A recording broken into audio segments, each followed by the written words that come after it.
అందరికీ దండాలండి. చాలామంది వితండవాదం చేస్తూ ఉంటారు. భక్త కన్నప్ప శివుడికి మాంసాన్ని ప్రసాదంగా పెట్టారు కదా, మేమెందుకు పెట్టకూడదు? శివుడికి మేము కూడా మాంసాన్ని ప్రసాదంగా పెడతాం. భక్త కన్నప్ప భక్తుడే, మేము భక్తులమే.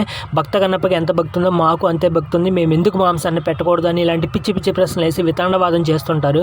వాళ్ళందరికీ నేను ఒకటే చెప్తున్నా, భక్త కన్నప్ప అడవుల్లో పుట్టి అడవుల్లో పెరిగాడు. చదువుకోలేదు, చెప్పేవాళ్ళు కూడా ఎవరూ లేరు. భక్త కన్నప్పకి తెలిసింది అంతే. మనకు అలా కాదు కదా, మనం చదువుకున్నాం. మనకి దేవుడికి ఏది నైవేద్యంగా పెట్టాలి, ఏది నైవేద్యంగా పెట్టకూడదు అనే విషయాలు మనకు తెలుసు. చెప్పడానికి పెద్దలు ఉంటారు పక్కన. కాబట్టి ఇలాంటి పనులు చేయకూడదు. మనం తెలిసి కూడా మాంసాన్ని నైవేద్యంగా పెట్టాము అంటే అది మహాపాపం అవుతుంది. ఇప్పుడు భక్త కన్నప్ప తన కళ్ళని పొడి చేసి శివుడికి కళ్ళుగా పెట్టాడు. మనం పెట్టగలమా? పెట్టలేం కదా.